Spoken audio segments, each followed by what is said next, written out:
Ade Melawati Nabitupulu, mahasiswa program Pascasarjana Institut Setiani, Jakarta. Dalam video ini, saya akan menyampaikan salah satu materi kepemimpinan dari Bapak Dr. Tokoh Maulana SE AKMM, judul Kepemimpinan Efektif. Sebelum melanjutkan, saya ingin mengajak Bapak Ibu dan teman-teman semua untuk like, comment, share, dan subscribe agar konten ini menjadi bermanfaat bagi kita semua. Terima kasih. Banyaknya pertentangan dan ketidaksepahaman yang terjadi pada masyarakat menimbulkan krisis kepemimpinan. Hal ini terjadi karena semakin langkanya kepedulian pada kepentingan orang banyak dan lingkungannya. Orang cenderung lebih mementingkan kepentingan diri sendiri dan kurang peduli kepentingan orang lain. Karena itu, dibutuhkan pemimpin yang mampu memimpin anggota dengan gaya kepemimpinannya, sehingga orang mau patuh dan mau melaksanakan apa yang diperintahkan oleh atasan atau pemimpin. Pemimpin efektif harus memiliki keberanian dalam mengambil keputusan dan memikul tanggung jawab atas akibat dan resiko yang timbul sebagai konsekuensi keputusan yang dia ambil. Dalam topik ini saya membagi atas 3. Yang pertama, pemimpin sebagai manajer. Yang kedua, kekuasaan dan kewenangan. Dan yang ketiga, kepemimpinan efektif.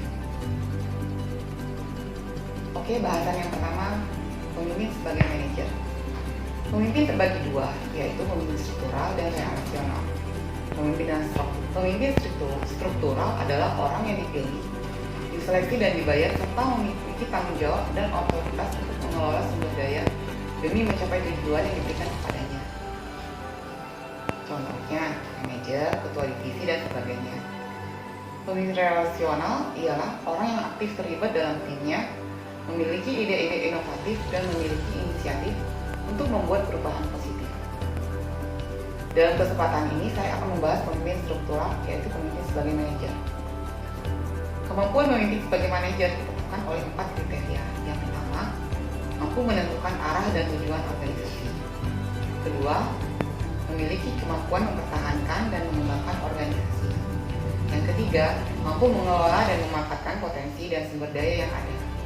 Yang keempat, mampu memanfaatkan otak kanan untuk melakukan imajinasi, kreativitas, dan emosi berpikir, sehingga mampu melakukan analogi untuk leadership.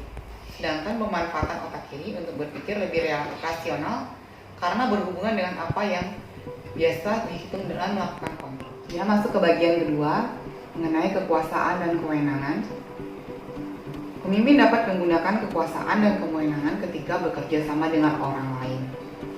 Kekuasaan merupakan kemampuan mempengaruhi orang lain yang dimungkinkan setiap interaksi dan hubungan sosial organisasi melibatkan penggunaan kekuasaan. Kewenangan adalah suatu kekuasaan atau hak untuk bertindak, untuk memerintah atau menurut tindakan oleh orang lain. Adapun unsur yang ada di dalam wewenang yaitu yang pertama, wewenang ditanamkan pada posisi seseorang. Seseorang mempunyai wewenang karena posisi yang diduduki, bukan karena karakteristik pribadinya. Kedua, wewenang tersebut diterima oleh bawahan.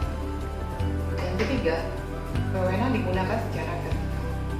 Wewenang mengalir dari atas ke bawah mengikuti hierarki organisasi. Konsep lain yang sangat dekat dengan kekuasaan adalah pengaruh. Pengaruh merupakan suatu transaksi sosial di mana seseorang atau sekelompok orang yang lain melakukan kegiatan sesuai dengan harapan atau kelompok yang mempengaruhi. Dengan demikian, kita bisa mendefinisikan kekuasaan sebagai kekuasaan untuk mempunyai pengaruh. Berikutnya, kepemimpinan efektif. Kepemimpinan efektif merupakan kepemimpinan di mana pemimpin yang berani bertindak secara efektif dan menyeluruh terkait perencanaan, perorganisasian, memimpin dan mengendalikan berlangsungnya suatu organisasi.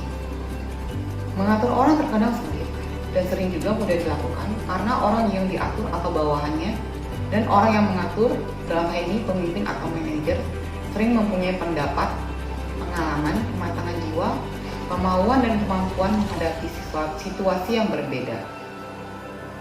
Kemauan dan kemampuan bawahan bermacam-macam. Yang pertama, ada bawahan yang tidak mau dan tidak mampu. Kedua, ada bawahan yang mau tetapi tidak mampu. Ketiga, ada bawahan yang tidak mau tetapi mampu. Dan yang keempat, ada bawahan yang mau dan mampu. Baiklah, sebagai penutup, kesimpulan dari materi ini ialah berhasilan seorang pemimpin adalah apabila ia dapat mengidentifikasikan tingkat kedewasaan individu atau kelompok bawahan yang hendak ia pengaruhi dan menerapkan gaya kepemimpinan yang sesuai. Dengan kata lain, efektivitas seseorang manajer dalam memimpin bawahannya tergantung dari situasi dan kematangan bawahannya. Tidak ada kepemimpinan yang paling baik dan tidaklah tepat menerapkan gaya kepemimpinan yang sama pada setiap saat situasi yang ia hadapi. Terima kasih.